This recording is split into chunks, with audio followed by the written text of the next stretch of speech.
Allez, on va y aller pour ce troisième et dernier rendez-vous de l'après-midi dans cet amphi à Vannes.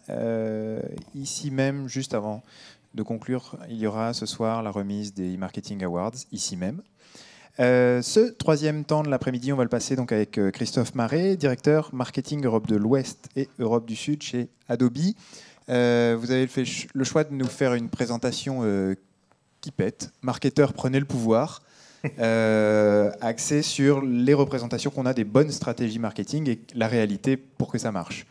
Je vais vous laisser donc 1 heure. On est ensemble jusqu'à 17h. Peut-être qu'il y aura un temps à la fin, un temps de questions, peut-être. Voilà. Nous avons 4 micros filaires, des micros volants. Vous prenez la parole à la fin. On vous le proposera. Voilà, vous avez jusqu'à 17h. Merci beaucoup. Je vais rester avec vous-même. Bonsoir à toutes et à tous. Alors, je vais quand même déjà apporter un petit commentaire sur le titre. Le titre ne m'appartient pas. Il a été sélectionné par Arnaud Gallet, qui travaille chez Comexposium et e-business, et qui m'a soufflé cette idée de mettre un titre un peu provocateur, marketeur, prenez le pouvoir, qui est quand même très, très lourd de sens, mais qui a pour objectif aujourd'hui de pouvoir échanger avec vous autour des bonnes pratiques et ce que l'on peut mettre en place quand on est responsable marketing, responsable des communautés, directeur marketing, au sein des entreprises. Alors, on va essayer de passer un petit peu de temps. Il va y avoir des vidéos. Ça va être assez panaché. Mais avant de commencer, ce que je voudrais, c'est replacer un petit peu le marketing dans le contexte actuel. Le marketing aujourd'hui a beaucoup évolué. Je ne sais pas si vous vous souvenez, il y a encore 10 ans, on ne parlait pas de smartphone, on ne parlait pas de tablette, on ne parlait pas de tout ça. Il a fallu en fait que le marketing trouve sa voie en ajoutant une sorte de petit i devant le marketing et en créant en fait un certain nombre de nouvelles fonctions qui vont venir aider à continuer à faire du marketing dans de bonnes conditions. C'est notamment lié à cette approche très multi-écran qui a complètement révolutionné notre manière de faire du marketing. Avant, on faisait du marketing beaucoup au travers des publicités, au travers des campagnes sur la télévision, au travers des campagnes print, etc., au travers de l'emailing qu'on utilisait énormément. Et là, maintenant, il a fallu se réinventer. Il a fallu se réinventer et une bonne stratégie aujourd'hui, marketing intégrant du digital, va couvrir en gros 4 grands piliers. Le premier pilier qui est cette capacité que vous avez à créer du contenu numérique. Ce contenu numérique va vous permettre de pouvoir adresser un certain nombre de communications, de messages à l'ensemble de vos communautés de clients et de prospects. Je ne sais pas si vous avez remarqué, mais il y a un contenu numérique qui est très en vogue et qui va exploser dans les prochaines années, c'est la vidéo. C'est le contenu numérique par excellence que l'on doit être amené à parfaitement maîtriser. Le deuxième point qui est extrêmement important également, c'est quand on a créé ce contenu, on va avoir besoin de mettre en place les meilleures stratégies pour pouvoir diffuser ce contenu et faire en sorte que l'ensemble de nos audiences cibles, nos segments de clients et de prospects puissent recevoir cette information. Le troisième axe qui va être également important, si vous voulez être extrêmement performant dans vos stratégies marketing, c'est être capable de mesurer l'impact que vont avoir l'ensemble de vos campagnes marketing et de vos activités marketing. Alors on va l'évoquer après par la suite, vous verrez que c'est parfois un peu complexe et qu'on a des idées préconçues qui peuvent gêner parfois. Et le dernier point, bien évidemment, quand on fait du marketing, on a besoin en fait, de pouvoir monétiser l'ensemble de ce contenu et faire en sorte que les campagnes marketing que l'on met en place servent le développement du business. Alors ce que je vous propose là dans les 40 prochaines minutes maintenant, c'est qu'on balaye un certain nombre de mythes, un certain nombre de légendes, un certain nombre de croyances autour du marketing. Pas uniquement d'ailleurs les personnes du marketing, mais également les personnes qui travaillent avec vous, les directions générales, les directions commerciales, ne savent pas tout de ce que l'on peut faire dans le digital marketing. Ce que je vous propose, c'est on balaye ça ensemble et on voit les meilleures pratiques, on va dire, les meilleures pratiques, ou en tout cas comment on peut gérer l'ensemble de nos stratégies marketing au travers de ces nouveaux outils qui ont fait leur apparition récemment. Alors le premier mythe que je voudrais avec vous couvrir, c'est cette croyance que l'on a aujourd'hui que gérer un site ou gérer des sites web, c'est devenu un enfer ou c'est parfois extrêmement compliqué. Alors c'est extrêmement compliqué, pourquoi ? Parce qu'on doit faire face à un certain nombre d'enjeux. Le premier enjeu auquel on va faire face, et si vous travaillez dans le marketing, vous savez qu'on va chercher de plus en plus à essayer de personnaliser le contenu en fonction en fait, des cibles d'audience, des personnes qui vont venir sur notre site. On va chercher également, et ça va être très important, à couvrir l'ensemble des canaux mis à notre disposition. Alors il faut savoir que par exemple, Le smartphone qui règne en maître depuis quelques années va être détrôné assez rapidement par les tablettes, puisqu'il est prévu qu'en 2013, les tablettes en fait, représentent l'outil, ou en tout cas le device le plus utilisé pour aller sur Internet. Les smartphones ont détrôné le PC en 2012 et ils se feront détrôner par les tablettes en 2013. Donc on voit qu'on est dans une accélération très importante, et en tant qu'homme du marketing ou femme du marketing, vous avez besoin de pouvoir gérer vos sites web au travers de l'ensemble de ces canaux. Bien évidemment, votre site doit également être capable de ne pas laisser à la frontière du site l'ensemble des communautés et des réseaux sociaux. Donc intégrer cette notion de communauté, d'appartenance à un certain nombre de réseaux sociaux devient fondamental pour vous. Le quatrième enjeu, c'est être capable de très rapidement gérer cette formidable masse d'informations que vous traitez tous les jours, qui sont les différents contenus que vous avez à votre disposition. Des documents, des vidéos, des images, de la 3D, pourquoi pas. Et tout ça au travers d'un certain nombre de sites que vous devez gérer. Vous pouvez très bien avoir un site marchand, mais également un site institutionnel, un site, pourquoi pas, dans une autre langue, avoir des équipes dédiées qui sont réparties partout dans le monde.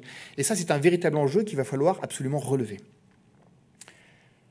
Optimiser le site. Alors, il y a peut-être des spécialistes ici qui connaissent un petit peu toutes les techniques d'optimisation de site, mais lorsque l'on fait un site, non seulement on va chercher à mesurer sa performance, mais à un moment donné, si on cherche à mesurer, on va obligatoirement chercher à l'optimiser. À optimiser la performance de conversion, on sait qu'aujourd'hui, par exemple, sur un site marchand, classiquement, on est sur des taux de conversion qui sont de 3 à 4%. Ça veut dire que sur 100 personnes qui viennent sur le site, il y en a 96 à 97 qui repartent sans avoir absolument rien fait. Donc ça, on est vraiment face à des enjeux qui sont très importants. Et moi, lorsque je travaille sur mes sites, j'ai cet enjeu de conversion et d'optimisation de la performance de mon site. Alors quand on travaille dans des organisations qui sont un peu plus importantes, on est confronté également à d'autres enjeux. Le premier, c'est de travailler avec des équipes qui sont distantes. Vous verrez, je vais vous montrer un exemple en fait, d'une entreprise qui a un certain nombre de sites, qui a une quinzaine de sites, une vingtaine de sites, dans des langues différentes, dans des formats différents, qui ont également leur propre contenu. Et là, on fait face à un enjeu qui est la cohérence de la marque. Lorsque vous avez en fait une charte graphique, une marque que vous cherchez à communiquer autour de cette marque, vous avez besoin de pouvoir garantir que quel que soit le device utilisé, quel que soit le pays où va être visualisée l'information, elle corresponde exactement à la charte graphique que vous avez mis en place, ou en tout cas la valeur de la marque que vous souhaitez communiquer. Et puis le dernier point, un des enjeux, ça reste quand même la complexité de création ou de mise à jour d'un site. Alors, je ne sais pas si vous êtes un petit peu comme moi, lorsque vous voulez absolument demander à modifier une image ou insérer un nouvel événement ou un nouveau produit, le lancement d'un nouveau produit, etc. Eh bien, assez rapidement, ça devient l'enfer. Il va falloir demander à soit des équipes externes, soit des équipes internes, mais qui sont réparties dans d'autres pays, de mettre à jour ça, avec des temps de réponse qui sont extrêmement longs, etc. Ça, c'est un véritable enjeu. Et ça, c'est plus un mythe du tout. On fait face quotidiennement à ce genre d'enjeu de réactivité, de flexibilité. Alors, fort heureusement, aujourd'hui, il existe un certain nombre de stratégies, d'outils qui permettent de pouvoir faciliter ça. Et la question que je me pose, est-ce que cette description que je viens de faire du site web idéal, est-ce que ça, c'est réellement impossible? Eh bien, figurez-vous que non. Et que moi-même, au quotidien, alors je vais me servir souvent de référence parce que c'est ce que je vis chez Adobe, on a la capacité de pouvoir très rapidement mettre à jour nos sites. On utilise pour ça des technologies qui sont dans le cloud. Alors ça, c'est extrêmement confortable. Bon, je pense que le cloud, tout le monde connaît. Avoir la possibilité de pouvoir accéder, quel que soit l'endroit dans le monde où je suis, à l'ensemble de mes informations de mon site, devient pour moi extrêmement important. Avoir la capacité par moi-même de changer le contenu de mon site, ou alors de créer un site, ce que j'appelle les sites éphémères lorsque je lance un nouveau produit, ça c'est pour moi quelque chose de très important. L'agilité et la flexibilité pour les personnes du marketing est un véritable enjeu pour les années à venir. L'autre aspect, c'est être capable de garantir cette cohérence de marque. Ça c'est un véritable enjeu. Que je sois sur un mobile, un smartphone, une tablette, un écran PC, un écran Mac, pourquoi pas une télévision connectée, et demain... Si on peut imaginer en fait les objets connectés avoir cette même cohérence de marque sur mon réfrigérateur, ça deviendra extrêmement important. Et on a besoin aujourd'hui de pouvoir mettre ça en place. Ce sont des choses qui existent. Je vais insister sur cette partie expérience utilisateur lorsqu'on est sur un site. Alors je ne sais pas si vous avez déjà fait l'expérience. Vous arrivez sur un site puis vous cherchez une information. Très rapidement, vous vous rendez compte que vous ne trouvez pas cette information. Et puis vous avez beau chercher, puis vous avez beau cliquer, vous ne trouvez pas l'information. Puis quand vous la trouvez, vous ne comprenez pas le message qui est derrière. L'expérience utilisateur devient à ce moment-là extrêmement importante et extrêmement primordiale dans la transformation de vos prospects en clients. Cette expérience utilisateur, on peut la vivre. Alors, il y a différents sites. Alors, je ne les ai pas tous présentés, mais si vous allez sur Nike, si vous allez c'est le site de Converse, par exemple, vous allez avoir des expériences qui sont remarquables, où lorsque vous voulez acheter une chaussure Converse, eh bien, vous allez pouvoir manipuler la chaussure en 3D, faire un zoom pour avoir apprécier en fait la texture du tissu. Pourquoi pas mettre votre prénom derrière votre chaussure. Ça vous permet de personnaliser votre produit. Vous appuyez sur Enter et vous faites livrer directement votre chaussure en ayant choisi la couleur, en ayant choisi les motifs, etc. C'est une expérience qui est remarquable, c'est-à-dire que vous avez l'impression de revivre l'expérience que vous vivez dans un magasin physique. Et ça, l'expérience utilisateur, c'est aussi un axe très important pour permettre à vos internautes de pouvoir profiter pleinement des performances de votre site. Puis le dernier point, bon ça j'ai déjà évoqué, c'est la présence multicanale, c'est avoir cette capacité de pouvoir proposer la même expérience utilisateur, quels que soient les canaux utilisés. Alors, je vous partage avec vous juste un exemple, celui de General Motors. Alors, General Motors, c'est quand même un très grand constructeur automobile. Alors, il regroupe un certain nombre de marques. Je ne les connais pas toutes, hein, bien évidemment. Mais bon, il y a Chevrolet, GMC, enfin bref, il y en a d'autres. Et en fait, ils étaient confrontés à un véritable enjeu, c'est la multiplication des sites dans le monde. Alors que ce soit des sites, on voit, je ne sais pas si on les voit ici, des sites en Russie, des sites du Pérou, en Égypte, etc. Ayant en fait des chartes graphiques complètement différentes. Ça, pour une marque internationale, c'est exactement ce qu'il ne faut pas avoir. Si vous voulez avoir une consistance de marque, une cohérence de marque, ça, c'est catastrophique. L'autre point, c'est que lorsque vous gérez du contenu, vous voyez que en fait, le contenu, les images, les vidéos, etc., sont complètement différentes, alors qu'il y a possibilité d'utiliser le même contenu sur l'ensemble de ces sites. Donc, ils ont mis un projet de refonte de l'ensemble de leur plateforme web, ou en tout cas de leur manière de gérer les sites, en s'appuyant sur une même typologie en fait, de contenu numérique, donc typiquement cette image, et en les déclinant, quels que soient les pays, en gérant le côté multilingue, en gérant l'ensemble de ces problématiques liées à la production de ce contenu sur des sites distants, en gérant également la diffusion sur l'ensemble des canaux numériques. Donc en faisant une déclinaison, d'ailleurs vous voyez en fait que la mise en page est complètement différente, que ce soit sur le smartphone, la tablette ou à l'écran. Et ça de manière automatisée. Ça existe aujourd'hui. Moi, je vous encourage à l'utiliser. Ça améliore énormément la performance de l'ensemble des équipes marketing. Excusez-moi de vous interrompre, mais est-ce que ce n'est pas contradictoire avec la fameuse personnification dont on parle souvent? Genre, chaque pays, chaque cible doit être adaptée à sa façon de consommer, Alors ça, on va y revenir après. Ouais, excusez-moi, c'est juste... Non, merci Jean, ça c'est très bien. Ça fera partie en fait du mythe numéro 4. Donc il y a 124 mythes. Très bien, je patiente. On va passer un peu de temps ensemble. Non, il n'y en a que 5. Hein. Mais voilà, c'est toute la partie ciblage et personnalisation du contenu en fonction en fait, du profil et du comportement de l'internaute. Ça, c'est quelque chose qui est à part. Là, on parle de cohérence de marque, de facilité de manipuler de l'information, quels que soient en fait, les sites que l'on va créer. On apporte bien, en fait, on couvre bien cet aspect de flexibilité et d'agilité marketing dont on aime parler. Et ça, aujourd'hui, ça existe et ça, il faut le mettre en place chez vous. Alors, les médias sociaux. Alors, les médias sociaux, tout le monde en parle et ça s'est largement développé durant les dernières années. Ce qui est intéressant dans les médias sociaux, c'est qu'ils ont véritablement participé, et ils participent encore aujourd'hui, aux prises de décision des consommateurs lorsqu'ils vont chercher à acheter un produit. Alors, tout à l'heure, il y avait Madame Lévy là, qui parlait de son mode de fonctionnement lorsqu'elle va acheter un produit. Son mari va sur Internet, elle va directement chez Darty, elle va comparer les prix, etc. Et après, elle va comparer les prix par rapport à ce qui existe sur le online. C'est un mode de consommation. Ce mode de consommation existe de plus en plus. On va traditionnellement, et moi le premier, hein, lorsque j'ai besoin de trouver un produit, je vais d'abord faire une petite recherche Google, bien évidemment. Je vais de temps en temps sur les sites des commerçants. Je vais voir sur certains blogs ou sur Facebook ou Twitter ce que l'on dit de ce produit-là. Et puis après, je me lance.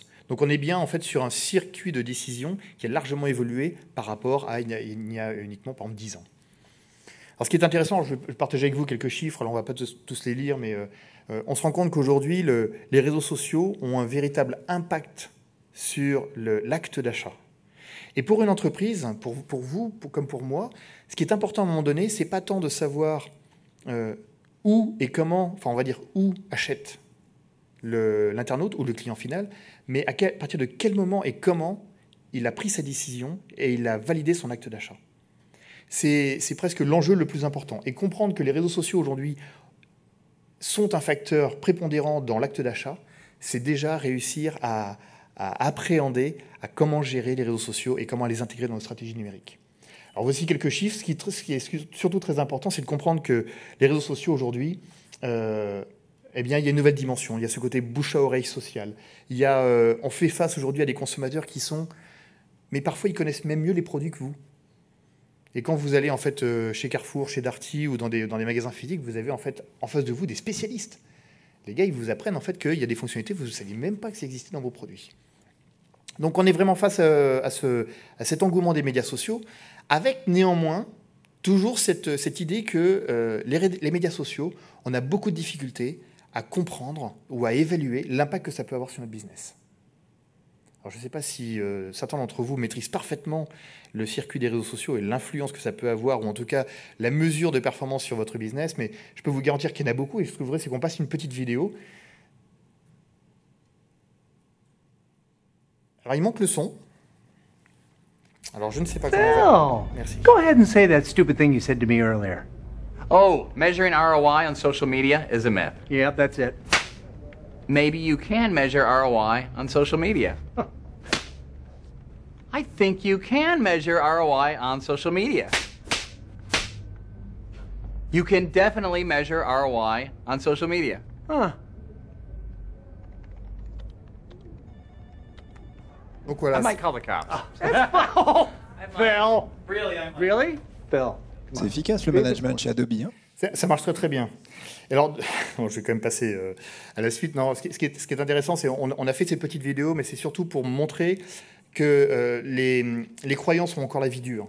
C'est encore extrêmement compliqué de réaliser qu'aujourd'hui, on est en mesure de pouvoir mesurer l'impact concret de nos activités sur les réseaux sociaux, sur notre business. Alors pourquoi c'est la vie dure? Parce que on est parti du principe que eh bien, faire le lien entre nos activités sociales, notre communication, les campagnes que l'on fait de publicité sur un Facebook, par exemple, ou les blog posts que l'on fait, ou les posts que l'on fait sur Twitter, quel impact ça peut avoir réellement, c'est très compliqué de faire le lien. Sachez qu'aujourd'hui, il y a tout un ensemble en fait, de techniques, de méthodologies, de technologies qui existent. N'hésitez pas à les mettre en place parce que vous allez découvrir que les réseaux sociaux peuvent avoir un véritable impact phénoménal sur le développement de votre business ou en tout cas sur l'acquisition de nouvelles audiences, comment être capable de promouvoir un message en fonction en fait, des cibles, des typologies d'audience que vous voulez cibler. Alors c'est vrai que...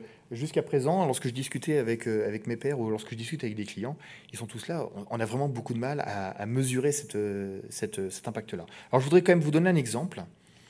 Je vais d'abord revenir sur 4 points avant de vous donner l'exemple. 4 points sur les réseaux sociaux si vous voulez mettre en place en fait les meilleures stratégies possibles dans la mesure de vos stratégies sociales. On parle tous d'e-réputation. On sait qu'aujourd'hui, on a la possibilité de pouvoir mesurer, évaluer les sentiments que vont avoir à notre égard ou à l'égard de notre marque ou de nos produits ou à l'égard de nos concurrents l'ensemble des internautes sur des médias sociaux. On est capable de pouvoir évaluer si nos marques sont intéressantes pour eux, s'il y a des thèmes qui sont un peu plus porteurs, s'il y a par exemple des stratégies marketing qui ont été mises en place chez nos concurrents que l'on pourrait réutiliser. Ça, aujourd'hui, on a des métriques, on a la possibilité de pouvoir mesurer l'évolution en fait, de ces tendances-là, mais également l'impact que ça peut avoir sur le business. Le deuxième aspect, c'est lorsqu'on va chercher à mettre en place des stratégies sociales, et déjà, il faut voir la mise en place d'une stratégie sociale comme la mise en place d'une stratégie globale. Une stratégie sociale ne doit pas être prise à part entière. Il faut savoir l'intégrer dans le mix marketing général. Mais la communication va être extrêmement importante. La communication que vous allez faire sur vos pages Facebook, sur vos comptes Twitter, sur les blog posts, sur du Google+. Et c'est pour ça qu'on a vu d'ailleurs des nouvelles fonctions qui arrivent dans l'entreprise. Ces nouvelles fonctions de community manager, etc. sont arrivées il y a quelques années, ça n'existait pas. Je ne sais pas si vous avez remarqué, mais il y a encore 5 ans, on parlait que des webmasters. Webmasters, on n'entend plus parler. C'est terminé. Par contre, on parle des community managers et on parle de ces nouveaux métiers. Et on a la possibilité aujourd'hui, et c'est ce que je fais moi chez Adobe, avoir la possibilité par exemple de maîtriser la communication que je fais sur mes pages Facebook ou sur mes comptes Twitter. Je me suis rendu compte par exemple que lorsque je tweetais sur mon compte, l'impact que pouvait avoir mon tweet était beaucoup plus important si je le tweetais le samedi après-midi. Alors pourquoi ? Parce que le samedi après-midi, ou samedi en fin d'après-midi, vous avez des personnes qui prennent leur tablette, qui sont un peu plus tranquilles au coin du feu, pourquoi pas en train de prendre l'apéritif, ils commencent à taper sur leur tablette, et ils vont aller tweeter, ils vont aller regarder un petit peu l'ensemble des réseaux sociaux, et puis mettre à jour leur compte Facebook, Twitter, Google+, etc. Et donc aujourd'hui, je programme les tweets le samedi après-midi. Et je ne les fais plus le lundi matin, je ne les fais plus le vendredi midi, parce que l'impact était beaucoup moins intéressant. Alors, l'engagement vis-à-vis en fait, des communautés que vous cherchez à adresser va être également fondamental.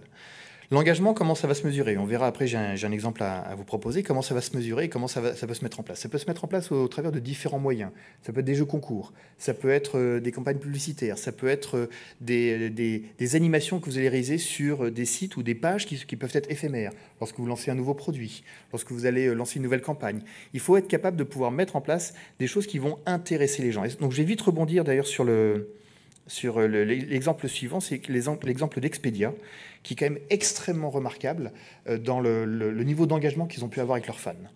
Et le dernier point, au-delà de l'engagement, c'est cette capacité que vous avez aujourd'hui, au travers des réseaux sociaux, de mesurer le nombre de nouveaux visiteurs qui arrivent en fait sur votre site institutionnel, sur vos sites e-commerce, combien il y a de personnes qui ont cliqué sur un lien que vous avez mis en place sur vos pages Facebook ou qui ont cliqué sur un lien sur Twitter, par exemple.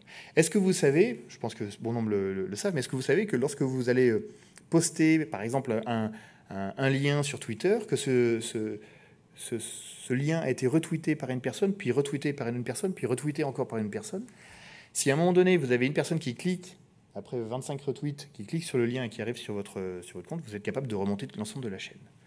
On est capable aujourd'hui d'identifier quels sont ce qu'on appelle les mégaphones, donc les personnes en fait, qui sont extrêmement influenceurs et qui sont des leaders d'opinion et qui viennent influencer la communication que vous faites.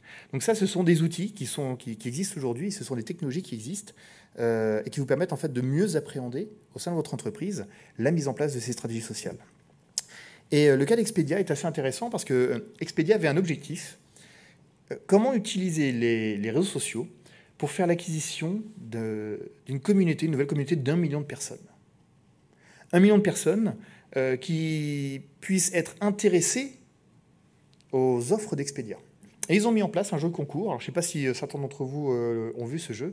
Le jeu concours, c'était en fait de choisir une destination de rêve. Et vous aviez en fait votre avion virtuel à 5 places. Et vous alliez inviter 4 personnes, en plus de vous, à venir vous rejoindre dans cet avion virtuel.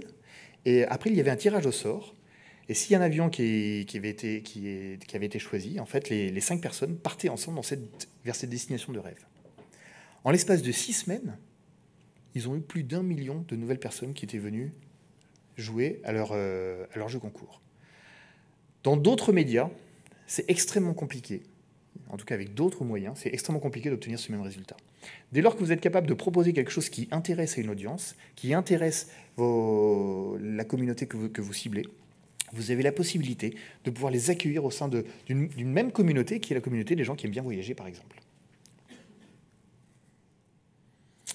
Alors, il y a le troisième mythe. Alors là, c'est un mythe qui est extrêmement à la mode. Tout le monde entend parler. Là, c'est depuis un an, on parle de big data, big data, big data.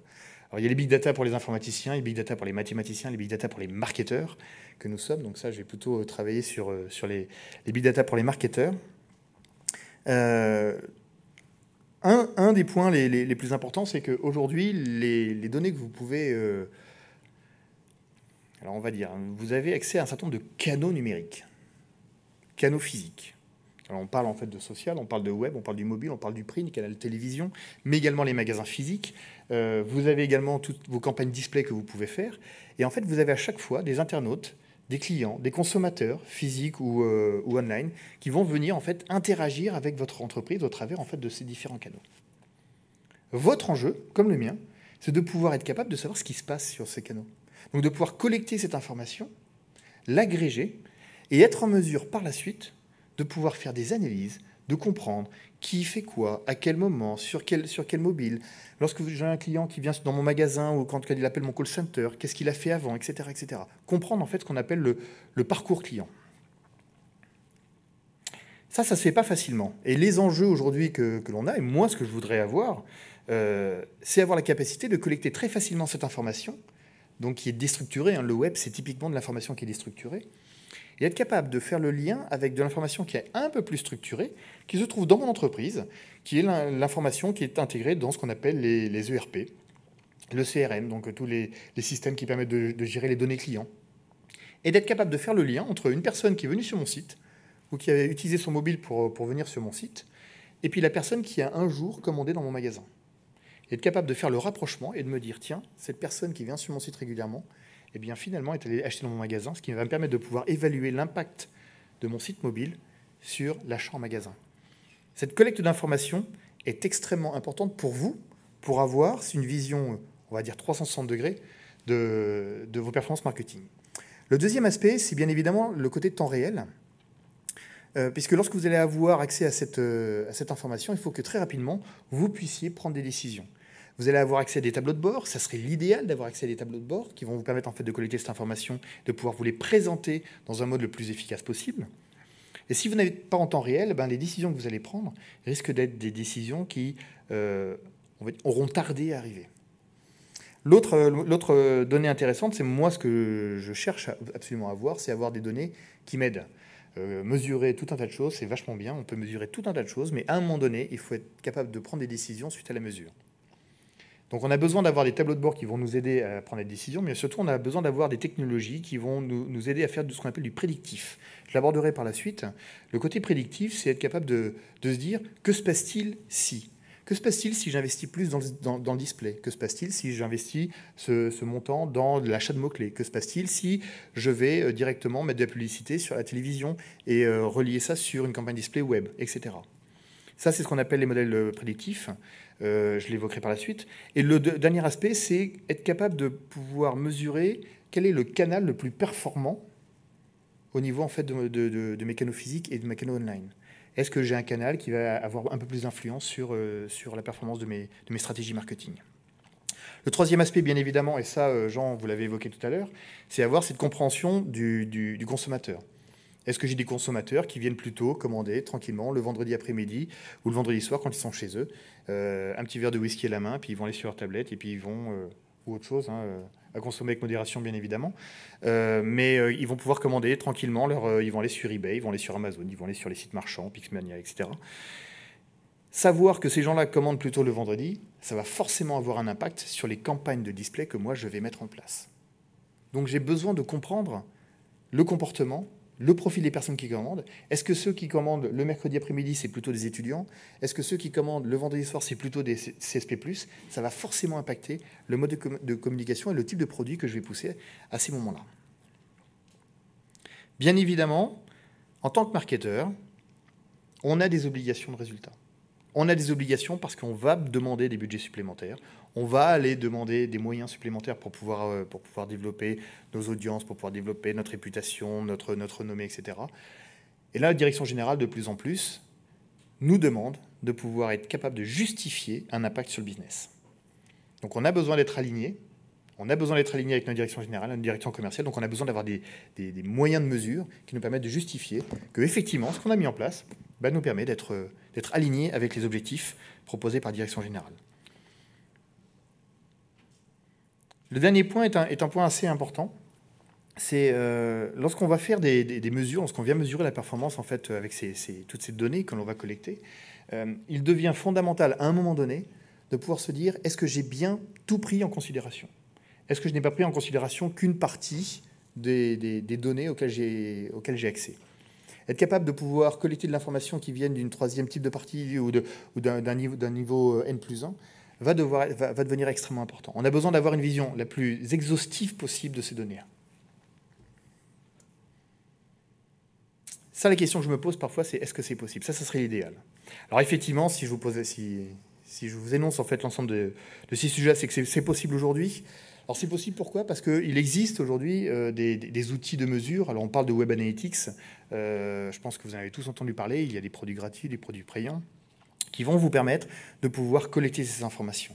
Faites bien attention, bien évidemment, à évaluer en fait, le périmètre d'utilisation de ces outils-là pour être capable de pouvoir se connecter avec le système d'information de votre entreprise et être connecté directement avec votre CRM, par exemple. Le deuxième point, c'est avoir cette capacité à agréger l'ensemble de ces informations pour avoir une vision la plus exhaustive possible de la performance de vos campagnes marketing. Le troisième point, et on va l'évoquer après dans le quatrième mythe, c'est la partie segmentation. Alors, segmentation, c'est mieux comprendre, c'est ce que je vous ai évoqué tout à l'heure, mieux comprendre l'audience que vous ciblez aujourd'hui et quels sont les profils d'audience auxquels vous avez accès. Et le dernier point, bien évidemment, c'est d'avoir cette capacité à prendre en compte l'ensemble des canaux de diffusion d'informations qui sont à vos dispositions, puisque l'ensemble de ces canaux, c'est ceux qui vont influencer le comportement d'achat de vos audiences et de vos cibles. Alors, je voudrais revenir juste quelques instants sur ce diagramme, qui est un diagramme qui présente en fait les typologies d'analyse que vous pouvez rencontrer aujourd'hui, que vous pouvez mettre en place dans vos entreprises. Vous avez un premier niveau d'analyse qui est ce qu'on appelle l'analyse descriptive, qui permet simplement en fait de venir constater. C'est-à-dire que vous faites de la mesure, vous allez constater en fait ce qui se passe en fait sur l'ensemble de vos canaux numériques. C'est juste la constatation au travers en fait de tableaux de bord, voire de rapports personnalisés.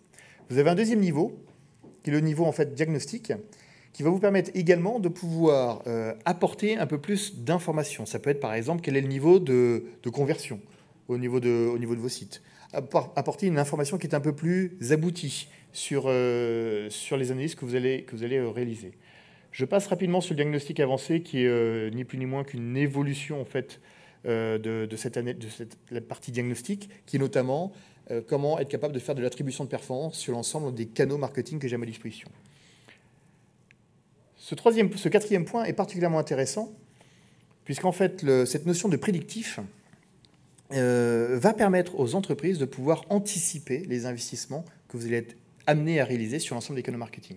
Le côté prédictif, c'est avoir cette capacité de dire « que se passe-t-il si je fais ça ?» Quel va être l'impact sur mon business? Quel va être l'impact sur mon nombre de fans sur ma page? Quel va être l'impact sur mon nombre de ventes que je vais avoir en boutique? Quel va être l'impact sur mon nombre de nouveaux adhérents à ma newsletter, etc. Le prédictif est un élément essentiel de votre stratégie d'analyse et de la mesure en fait, de l'ensemble de vos campagnes marketing, parce qu'il va vous aider à être bien meilleur et à améliorer la performance de vos campagnes.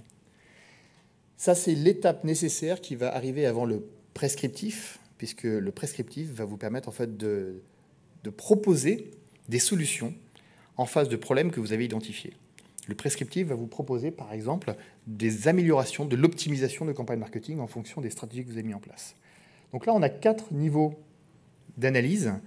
Lorsque vous allez réfléchir à mettre en place des outils ou des méthodologies d'analyse, gardez bien ça en tête. On a un certain nombre de niveaux qui vont dépendre en fait, de la performance que vous voulez avoir au niveau de vos stratégies marketing. Alors le thème numéro 4, c'est un thème que vous avez évoqué, Jean, tout à l'heure. Ça concerne en fait comment mieux cibler nos clients. Est-ce que le ciblage aujourd'hui énerve nos clients?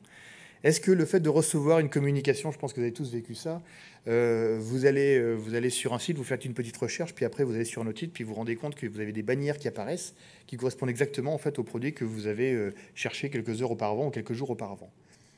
Est-ce que ça peut énerver si c'est mal fait? Moi, je pense que oui. Donc, il faut faire ça de manière un petit peu plus, on va dire, pragmatique ou un peu plus conviviale. Alors, pourquoi cibler et pourquoi personnaliser? Premier élément, c'est bien évidemment lorsque vous allez chercher à cibler une audience, si vous vous trompez de cible et si vous adressez un message à la mauvaise audience, vous risquez d'avoir des surprises en termes de reconnaissance de la marque ou en tout cas de l'appréciation de la part de votre cible du message que vous avez délivré. Donc, être capable de cibler, de délivrer le bon message à la bonne personne sur le bon mobile vous permettra d'éviter un certain nombre de surprises. L'autre chose, c'est lorsqu'on fait des campagnes d'acquisition, le trafic que l'on emmène sur notre site coûte extrêmement cher. Et ne pas être capable de pouvoir profiter de ce trafic pour améliorer ce qu'on appelle les taux de rebond ou les taux de conversion sur vos sites marchands peut également poser problème. Donc là, tout l'enjeu en fait, des directions marketing, ça va être d'être capable de mieux cibler, de mieux délivrer le message en fonction en fait, des audiences que vous avez identifiées auparavant lors des 4 autres mythes. Bien évidemment, être capable de pouvoir envoyer le bon message à la bonne personne devient crucial pour nous en tant que marketeurs. Et bien, être capable de proposer un contenu qui soit adapté au profil de l'internaute est aujourd'hui l'enjeu principal que l'on peut avoir lorsqu'on va gérer nos sites web ou notre communication.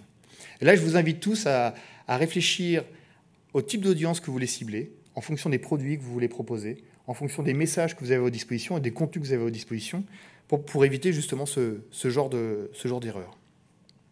Bien évidemment, c'est possible aujourd'hui de pouvoir mettre en place des stratégies marketing ou en tout cas de communication qui sont parfaitement ciblées. C'est d'autant plus possible qu'aujourd'hui, en termes de performance, il faut savoir que lorsque vous investissez, alors il y a le chiffre qui est là, lorsque vous investissez 92 € dans vos campagnes d'acquisition, que ce soit au travers des campagnes médias, de l'achat de nouvelles audiences, de bases de données, etc., vous pouvez avoir la même performance en investissant simplement 1 € supplémentaire dans les phases de conversion. Lorsqu'on sait que dans un magasin physique, vous avez à peu près un taux de conversion de 50%, c'est-à-dire que sur 100 personnes qui rentrent dans un magasin physique, il y en a 50 qui vont acheter, et que vous avez ce taux de conversion qui est de 3 à 4% sur les boutiques en ligne, on voit bien qu'il y a encore des gros efforts à faire et que si on est capable de pousser le bon produit à la bonne personne avec le bon message, on peut améliorer largement en fait, l'ensemble de ces taux de conversion. Alors bien évidemment, pour améliorer la performance des sites, vous avez la possibilité aujourd'hui d'améliorer en testant. Je ne sais pas si vous connaissez tous ce qu'on appelle le test AB ou le test multivariable. C'est avoir la possibilité de tester la performance et de se dire que se passe-t-il si je change quelque chose sur ma page de mon site? Est-ce que je vais améliorer, par exemple, mes taux de clic, mes taux de conversion sur mon site marchand?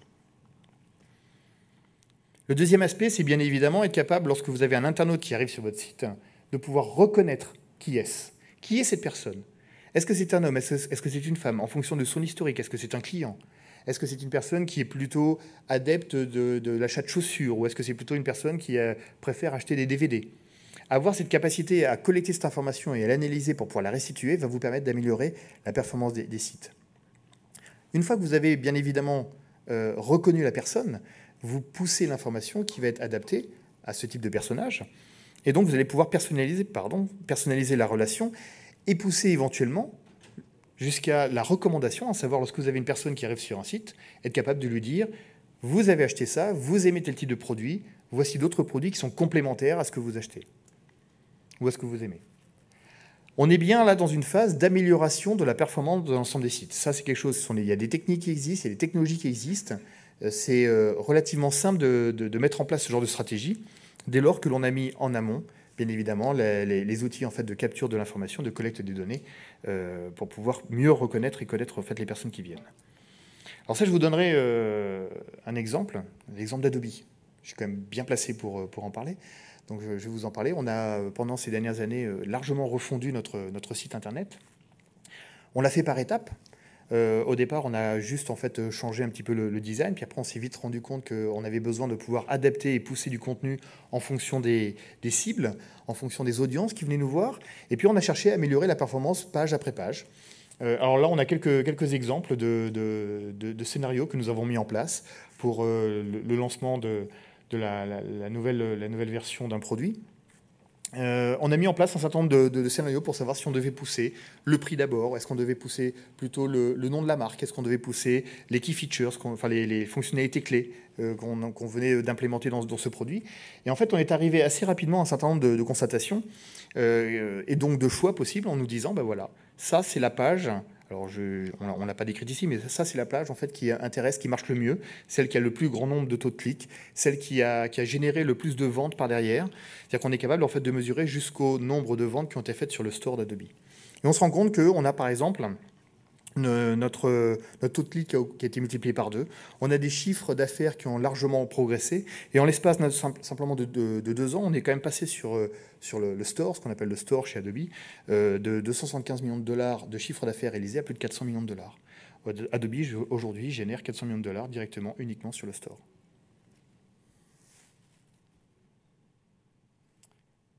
Le dernier mythe, Jean, je ne sais pas, je pense que je suis dans les temps. D'accord. Alors, une limite que je voulais aborder avec vous, ça concerne la publicité en ligne. Je ne sais pas si vous connaissez John Winamaker, qui est un grand publiciste du début du siècle, qui a dit cette phrase célèbre. Je sais que j'ai 50% de mes budgets publicitaires qui ne servent à rien. Le problème, c'est que je ne sais pas de quelle partie il s'agit. Eh bien, il a résumé, au début du siècle, il a résumé tout l'enjeu que nous rencontrons aujourd'hui. Comment peut-on être capable de pouvoir mesurer avec précision l'impact de nos investissements publicitaires?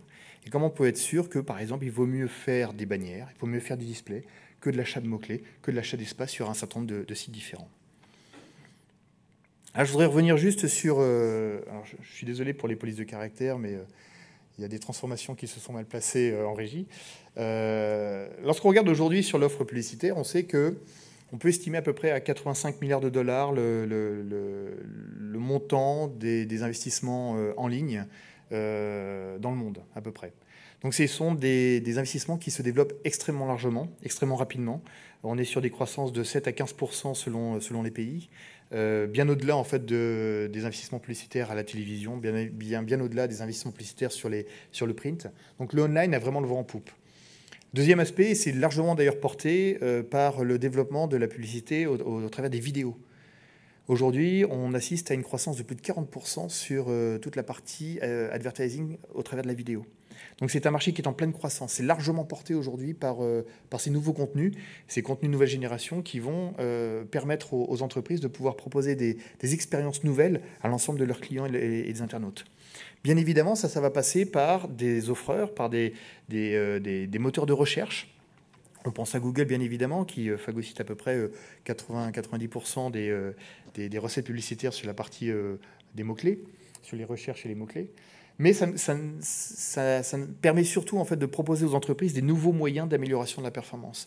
Prenons un exemple, lorsque vous avez mettre en place des stratégies d'achat de mots-clés, vous avez la possibilité aujourd'hui de parier, entre guillemets, ce qu'on appelle le bid management, donc c'est parier sur la valeur d'un mot-clé pour pouvoir capter des nouveaux internautes. Et lorsque vous faites une recherche, vous allez voir apparaître la référence de votre entreprise en fonction du type de mot-clé qui a été tapé sur Google. Ça, aujourd'hui, il existe en fait des moteurs qui vont vous permettre d'améliorer le ranking, bien évidemment, de votre société, mais surtout de pouvoir améliorer en fait, les investissements que vous allez réaliser lorsque vous allez faire cette offre d'achat de mots-clés. Alors, il y a des techniques qui existent, des techniques de portfolio, etc. Je ne vais pas revenir dans le détail, mais il y a des moyens aujourd'hui d'améliorer largement la performance de vos investissements publicitaires, notamment sur des moteurs de recherche.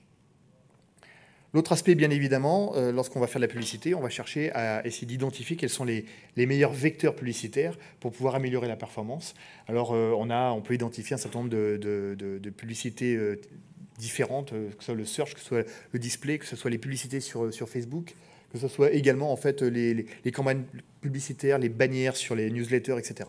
Donc on a la possibilité aujourd'hui, et en tout cas moi c'est ce que je fais, c'est être capable de pouvoir mesurer la performance de l'ensemble de mes investissements publicitaires au travers de l'ensemble de ces canaux. Bien évidemment, et ça se développe de plus en plus, et c'est là où on parle de personnalisation, on va chercher à pousser de l'information en fonction du profil de l'internaute et du profil d'audience. Il n'est pas étonnant, lorsque vous avez fait une recherche, de se retrouver par la suite avec des bannières qui correspondent exactement, en tout cas au type de recherche que vous avez fait quelques instants avant, ou en tout cas quelques jours avant. Lorsque vous allez aller maintenant sur Facebook, on a la possibilité, en fonction des profils des internautes qui sont sur Facebook, d'aller pousser de la publicité qui corresponde à ce qu'ils aiment, ou en tout cas au profil en fait, qu'ils ont annoncé. On a cette capacité à s'appuyer sur les données de profil et de comportement pour pouvoir pousser la publicité qui nous convient. Donc ça, il ne faut pas hésiter à le faire, il ne faut pas hésiter à les utiliser. Ce sont en fait des outils qui vont vous permettre par la suite de pouvoir mieux mesurer, mieux optimiser vos investissements publicitaires et qui vont vous permettre en fait de pouvoir très rapidement être capable de choisir entre un investissement publicitaire sur un canal ou sur un autre, que ce soit sur la partie réseau social, que ce soit sur la partie display, que ce soit sur la partie email. Alors évidemment, c'est possible. C'est possible parce qu'aujourd'hui, on a des outils qui permettent de piloter, de pouvoir collecter l'information, de pouvoir piloter l'ensemble de ces investissements, l'ensemble de ces mots-clés, et être capable, au travers d'algorithmes, alors je ne vais pas rentrer dans le détail, mais ces algorithmes qui sont assez pointus, de pouvoir identifier quels sont les meilleurs investissements réalisés en fonction des mots-clés que vous voulez mettre en place. Que ce soit également les meilleurs placements au niveau des campagnes médias que vous voulez mettre en place, au niveau du display, etc. Alors la rentabilité, bien évidemment, est très liée aux facteurs de succès que vous allez identifier. Bien évidemment, c'est également très lié au type de comportement et au type de profil de vos internautes, en fonction des campagnes publicitaires que vous allez mettre en place. Bien évidemment, à tout moment, vous allez avoir la possibilité d'optimiser l'ensemble de ces performances. Doit-on continuer à investir sur ces médias-là? Est-ce qu'on doit réduire un petit peu la voilure? Est-ce qu'on doit augmenter un petit peu la voilure? Et la possibilité par derrière de pouvoir gérer l'ensemble de ces données pour pouvoir mettre des tableaux de bord. Et ces tableaux de bord vont vous permettre à un moment donné d'aller discuter avec l'ensemble de vos directions, direction commerciale, direction générale, direction e-commerce, pour pouvoir mettre en place les meilleures stratégies de campagne publicitaire. Alors, sans rentrer dans le détail, on peut donner un exemple de la Fnac. Vous connaissez peut-être tous en fait, ce qu'on appelle la longue traîne. En fait, c'est la capacité de pouvoir aller vendre en fait, des produits qui ne font pas partie des principaux produits vendus par tout le monde, mais plutôt d'aller essayer de toucher en fait, l'ensemble des produits qui ne sont pas vendus par tout le monde. Et c'est pour ça en fait, qu'on a un phénomène de longue traîne. Ça veut dire en fait, avoir la capacité de vendre tous les autres produits, mais en petite quantité.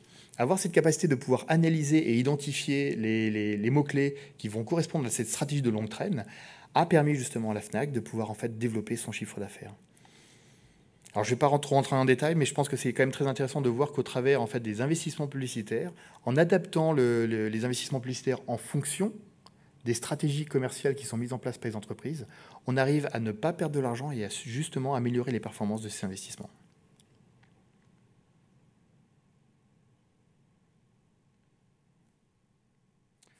Alors normalement, il y a quelque chose. Mais il y a un fond marin, c'est superbe. C'est sismique. Ah oui. Donc avant d'en terminer, j'aurai 3 points juste de conclusion. Je ne sais pas quelle heure il est, mais... 50. C'est impeccable. À croire que j'ai révisé. Il y a 3 points que je voulais souligner pour terminer en fait, cette présentation. Quand on regarde le titre, Marketeurs, prenez le pouvoir. Je vous encourage tous à... Alors, ce n'est pas des conseils, vous faites ce que vous voulez, bien évidemment. Mais je pense qu'il y a 3 points essentiels qu'il faut mettre en œuvre lorsque vous allez essayer ou en tout cas continuer à mettre en place vos stratégies digitales, marketing digital. Le premier, c'est de garder l'esprit que vous devez conserver absolument cette capacité d'agilité et de flexibilité.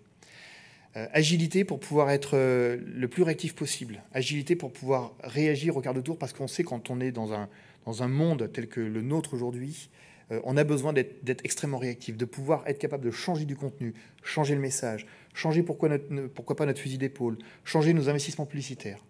Ça, c'est le premier point. Le deuxième point, gardez l'esprit que l'expérience utilisateur, l'expérience client reste un élément clé du succès de vos sites web, de vos campagnes marketing. Si vous n'avez pas, on sait très bien qu'un par exemple un client aujourd'hui ou un internaute qui vient sur un site, s'il ne trouve pas l'information qu'il recherche, au bout de 8 secondes, il s'en va. Comment faire pour capter son attention pour qu'il y reste plus longtemps? Comment faire pour faire en sorte que nos produits, on soit capable de les pousser et on soit capable de lui dire « viens les tester, teste-le ». L'expérience utilisateur devient phénoménale et fondamentale. C'est pour ça d'ailleurs que la vidéo est en plein essor. Parce qu'en fait, ça correspond à un besoin aujourd'hui qu'ont les internautes de pouvoir mieux sentir un petit peu ces messages-là. Et le troisième point, au-delà de la mesure, qui je pense aujourd'hui est rentré presque dans les mœurs de tout le monde, quand on va créer un site web, on va chercher à mesurer la performance.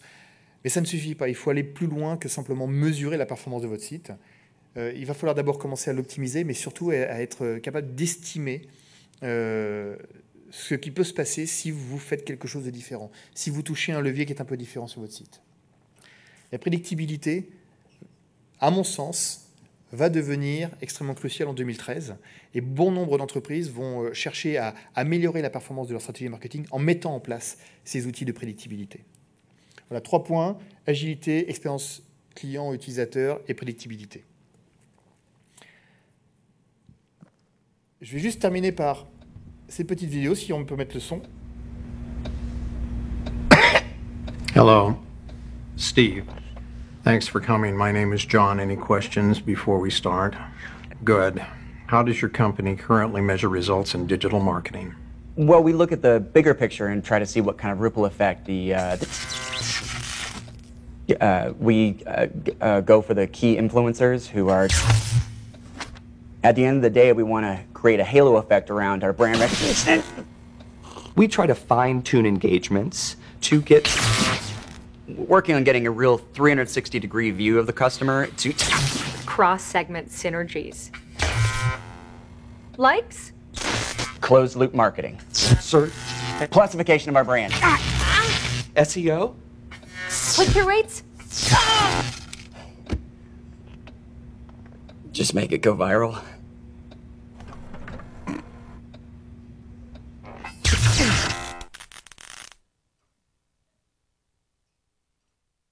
Juste cette petite vidéo pour vous dire que souvent on reproche aux personnes du marketing d'utiliser des mots un petit peu tendance, ce qu'on appelle les buzzwords, etc. Soyons pragmatiques, allons à l'essentiel et faisons en sorte que notre métier soit le plus efficace possible en proposant simplement d'être meilleur chaque jour en utilisant, pas nos outils, mais en mettant en place en tout cas des nouvelles stratégies d'amélioration du marketing numérique. Merci beaucoup Christophe Maret.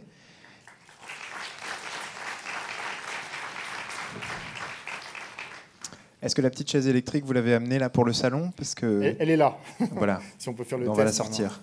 Merci beaucoup. Est-ce que vous avez des questions sur cette vision que nous a exposée Christophe Maret, quant à vos propres stratégies, à vos sites? Allez-y, le micro est à votre disposition.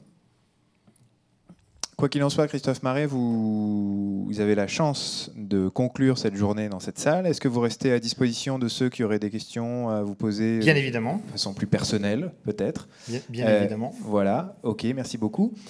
C'était donc la dernière conférence de la journée. Le prochain temps fort dans cette salle est la remise des e-marketing awards à 19h, pardon. Et en attendant, je vous souhaite un bon salon et on se retrouve demain. Merci beaucoup. Merci à toutes et à tous.